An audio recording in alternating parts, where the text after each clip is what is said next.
Hola a todos, soy The Wesker 1990, he venido a traerles algunos relatos de terror.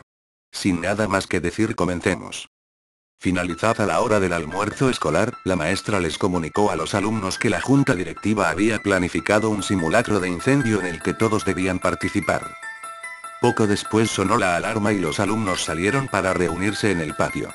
Era un día caluroso, con el cielo despejado y un sol que hacía arder la piel, llenando las frentes de los estudiantes con pequeñas gotas de sudor. La maestra comenzó a leer la lista de nombres.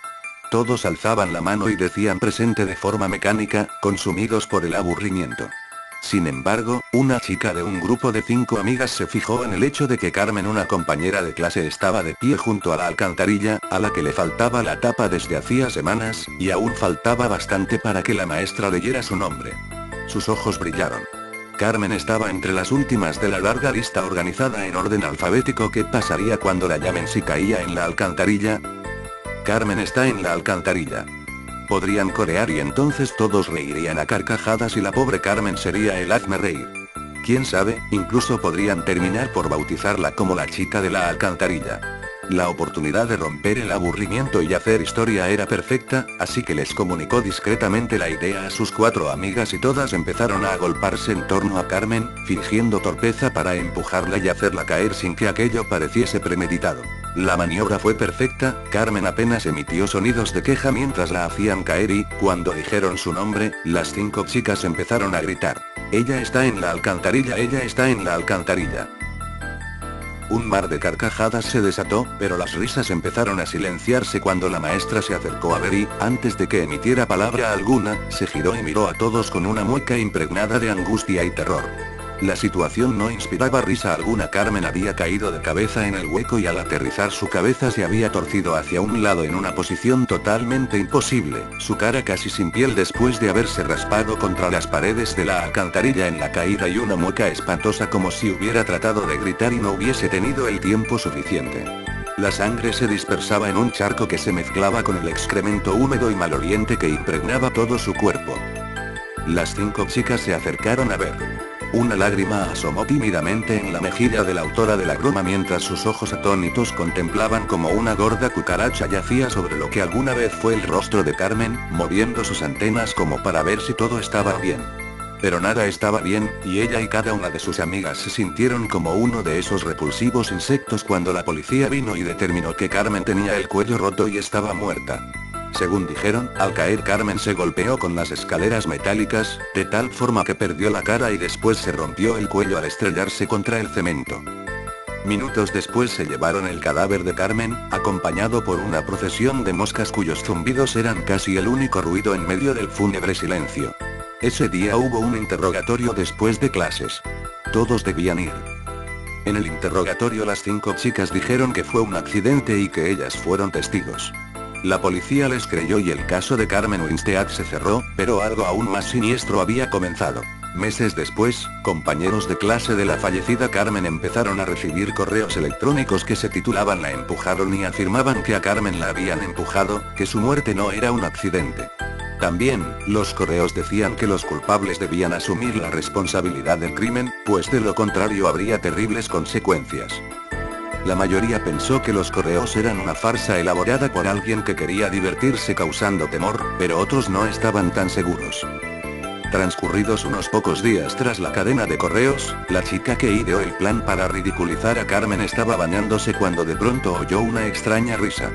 Cerró el grifo para oír mejor. La risa parecía venir del interior de la ducha. ¿Acaso se estaba volviendo loca? Aterrada, se secó rápidamente, se vistió, se despidió de su madre nerviosamente y se fue a dormir más temprano que de costumbre. 5 horas después su madre se despertó al oír un portazo en la puerta de entrada. Su hija no estaba en la habitación ni en lugar alguno de la casa. Llamó a la policía, pero los agentes poco podían hacer al respecto, ya que no se podía interponer una denuncia en personas desaparecidas hasta que transcurrieran 48 horas, aún así prometieron a la desconsolada madre patrullar las calles cercanas para buscar a su hija. La búsqueda de familiares y amigos tampoco tuvo éxito y la chica no apareció aquella noche. La mañana siguiente, mientras el conserje del colegio limpiaba las hojas secas del patio, se encontró que la tapa de la alcantarilla que habían vuelto a colocar después de producirse la trágica muerte de Carmen Había sido levantada y apartada a un lado. Al asomarse descubrió algo realmente escalofriante. Parece que la chica desaparecida la había retirado antes de lanzarse de cabeza por el conducto y se encontraba en el fondo con el cuello roto y la cara destruida, borrada por los golpes que se había dado al caer y golpearse con las escaleras metálicas de las cloacas. Una muerte idéntica a la que sufrió Carmen. El mismo destino les esperaba a las otras 4 culpables de la muerte de Carmen. Tras la muerte de las 2 primeras, un equipo del ayuntamiento soldó la alcantarilla para que nadie más pudiera abrirla. Sin embargo, eso no pareció impedir a la tercera víctima arrancarla del suelo, algo que requería una fuerza sobrehumana. Por supuesto, esa fue la gota que colmó el vaso y se decidió colocar vigilancia a las 24 horas del día en ese peligroso punto de encuentro para suicidas. Las 2 víctimas restantes murieron de la misma forma, pero el espíritu de Carmen en esta ocasión las guió hasta alcantarillas cercanas a sus domicilios. La vigilancia podría frustrar sus planes.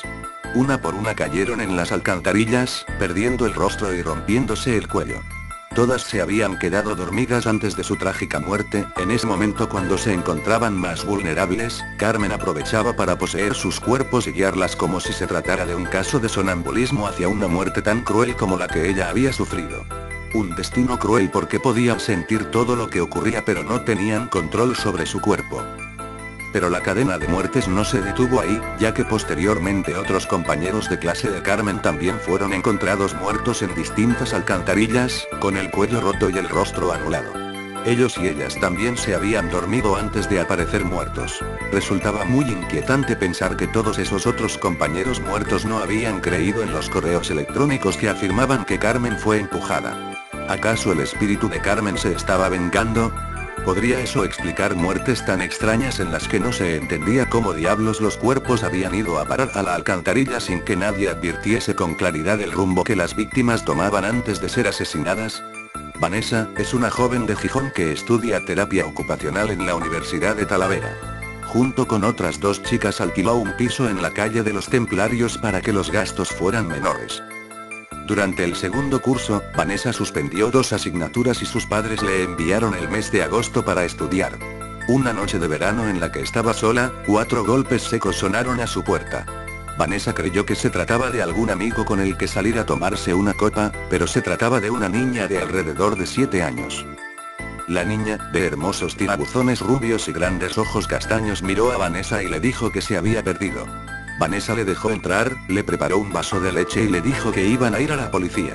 Verónica le rogó que no lo hiciera esa noche pues tenía mucho sueño y quería dormir. Vanessa accedió y le preparó la cama.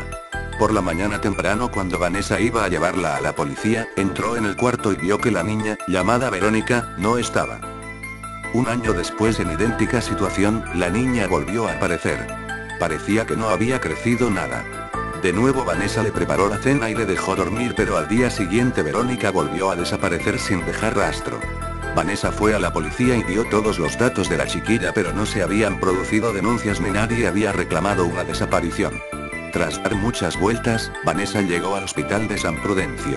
Un hospicio para niños y niñas huérfanos. Allí la madre Sonsoles le explicó que no tenían ninguna niña de esas características. Justo cuando se disponía a salir Vanessa del lugar, otra monja llegó con un calendario de 2 cursos atrás. Allí estaba la foto de Verónica, tal y como Vanessa le había visto. «Sí es ella», gritó. Las 2 monjas se miraron extrañadas. Verónica murió hace 2 años. Aquella noche, 4 golpes secos sonaron en la puerta de Vanessa. La muchacha observó por la mirilla de la puerta. Allí estaba de nuevo Verónica, con los brazos cruzados y cara de enfadada. «Has tardado mucho en abrirme, tengo hambre y sueño», dijo la niña. Vanessa, aterrada, preparó todo como lo había hecho habitualmente. Cuando acostó a Verónica no pudo soportar el terror y entró despacio a su habitación. La niña estaba totalmente arropada. Vanessa retiró la sábana y bajo ella, como un suspiro, pareció desvanecerse un cuerpecito en una nube. Sobre la almohada, con letra infantil y varias faltas, había una nota: «Gracias por la leche y los dulces, ahora tengo que irme a llevar al infierno a las otras 3 chicas que no me dejaron entrar a sus casas». Corría el año de 2005, recién había obtenido suficiente dinero como para poder pagar una buena conexión de internet. Estaba muy emocionado debido a la cantidad de música y vídeos que podía obtener. Esa tarde me la pasé bajando juegos y música, pero ya llegada la noche mis intereses se volvieron más oscuros. Grave error. Buscando entre diversos programas, psicofonías y relatos de terror me topé con un archivo bastante peculiar llamado Rec06MP3 y decidí bajarlo debido a la interesante etiqueta que tenía debajo. En la descripción del archivo rezaba la siguiente oración: este es parte de los 12 sonidos del archivo original de Hideo Takashima, si tienes alguno de los otros 11 no dudes en contactarme. ¿Los 12 sonidos?, pensé. Suena a algo bastante interesante como para entretenerme un rato.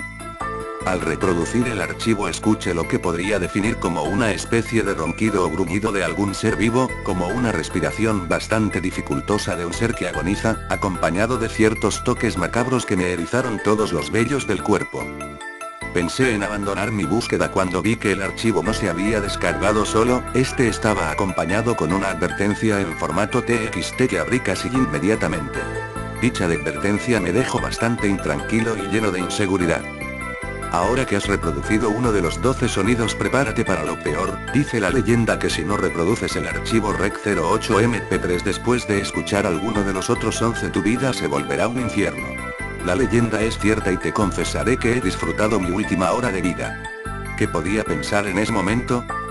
¿Es acaso una broma de muy mal gusto? ¿Un tipo sin nada mejor que hacer con una conexión a internet muy rápida? Mi tercera idea no llegó debido a que ruidos muy extraños comenzaron a hacerse notar. Fuera de mi ventana había un pasillo muy poco iluminado y en esa maldita noche en especial se veía más tétrico que de costumbre. Juro que había siluetas muy extrañas fuera, como si hubieran escuchado ese sonido y hubieran acudido a su llamado infernal. Comencé como loco a buscar el archivo Rec08MP3 en el mismo servidor donde estaba alojado el original que descargué. Para mi sorpresa, el usuario que lo había subido dejó de hacer actualizaciones en 2003. ¿Adivinen por qué? Había muerto. Creí que era una broma muy pesada y que se había salido de lo que yo podía tolerar. Cuando intenté apagar mi PC todo enojado, un mensaje de la misma computadora me llenó de terror. El archivo Rec06MP3 no puede cerrarse. El sonido empezó a reproducirse de nuevo y traté de apagar las bocinas sin éxito. Los ruidos afuera comenzaron a hacerse más cercanos y comencé a distinguir voces y murmullos. Era tanto mi miedo que no me atrevía a mirar fuera. Las luces de mi habitación comenzaron a fallar y sin embargo la PC no se apagaba. Ese maldito sonido parecía acrecentar su volumen conforme pasaban esos segundos eternos en los que no tenía idea de qué hacer. Comencé a rezar en todos los idiomas que se me ocurrieron y me encomendé a todo lo bueno que conocía. Mi PC empezó a funcionar de nuevo y busqué desesperadamente dicho archivo. Encontré varias copias falsas del Rec08MP3 que solo aumentaron mi frustración y mi miedo ante lo que estaba fuera de mi habitación. Pasadas casi 2 horas empezó a llegar hasta mí un olor nauseabundo similar al de carne y sangre en estado de putrefacción. Sentía que las cosas iban a ponerse peor. Quise salir a enfrentar a lo que sea que estuviese ahí, pero para mi sorpresa la cerradura se había trabado y fuera solo veía luces siniestras danzando como si compitieran por ver cuál me asustaba más. Estando lejos de mi PC, y casi al borde de la locura, empecé a escuchar un sonido muy extraño como si una niña se lamentara por algo y esto le causara mucho dolor. Los sonidos extraños fuera cesaron y esas luces macabras dejaron de danzar. El llanto de la niña las había ahuyentado y noté para mi sorpresa que el archivo estaba activo en mi reproductor de audio, estaba entre esos Rec08MP3 que había encontrado. Aún intranquilo noté que todo funcionaba como antes y que ya no había nada fuera. Alegre y menos preocupado apagué mi PC, pero decidí no borrar ninguno de esos 12 archivos que encontré esa maldita noche. Debe haber alguien que desee experimentar esa horrible sensación. Abajo en la descripción encontrarán el link de descarga de Rec06MP3, es parte de los 12 sonidos del archivo original de Hideo Takashima. Si quieren alguno de los otros 11 no duden en contactarme. Felices pesadillas. Para los que se pregunten quién fue Hideo Takashima. Este chico en 2002 fue de los primeros japoneses en obtener un reproductor de MP3. Lamentablemente cuando estaba estrenándolo de camino a su hogar falleció en un accidente de tránsito que lo asesinó de un modo lento y doloroso. Cuando subió al bus que lo llevaría hasta su hogar comenzó alegremente a grabar el recorrido para después escucharlo. Mientras hacía esto, un conductor impertinente golpeó con un camión de construcción repleto de varillas de acero la parte lateral derecha del bus. Una varilla de acero de 10 metros le atravesó el cráneo de lado a lado mientras otras 6 se incrustaron en su cuerpo. El reproductor de MP3 quedó intacto, pero cuando un forense curioso lo conectó a una PC descubrió que dentro no había un archivo de grabación sino 12 archivos que se dice juntos forman un archivo de audio en el que se puede escuchar el momento en que el autobús es impactado por el camión de construcción, los gritos de agonía de Odeo y de las otras 17 personas que murieron esa tarde de marzo. ¿Realmente deseas escuchar esto? Eso es todo por hoy amigos, recuerden suscribirse, trataré de subir videos todas las semanas, y quiero dejar claro que no me hago responsable si escuchan el archivo REC 06, pero si creen que es falso, el link está en la descripción.